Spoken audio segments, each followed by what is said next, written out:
Je vais aborder une question assez délicate, qui est la question du sexe dans la relation de couple, notamment. La question est de savoir qui est-ce qui est dans la maîtrise de l'autre, qui est-ce qui domine l'autre. Est-ce que c'est celui qui fait l'amour, est-ce que c'est le mâle qui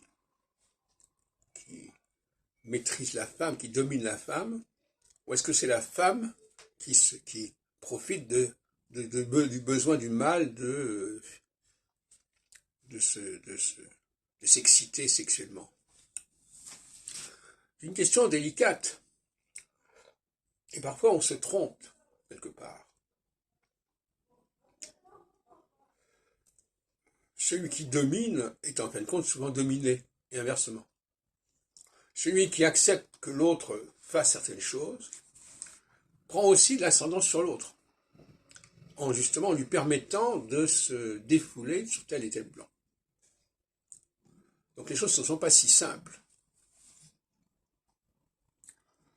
Ce serait une grave erreur de croire que lorsque l'on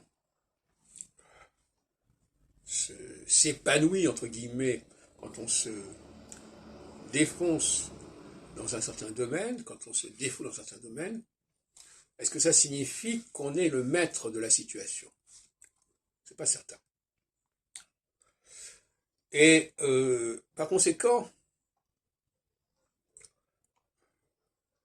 le fait de, par exemple, je prends d'autres exemples sur le plan de la parole, le fait de parler, que les gens vous laissent parler, est-ce que c'est le fait que vous dominiez, ou est-ce qu'on vous domine en disant, bon, ben, elle a besoin de parler, ou il a besoin de parler, on va le laisser parler.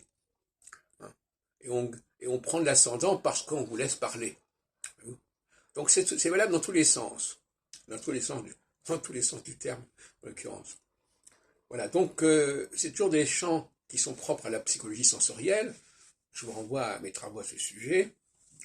Une psychologie qui montre qu'il y a 5 domaines où le ça et le surmoi peuvent se manifester et qui ne sont pas les mêmes, de manière générale, pour les uns que pour les autres.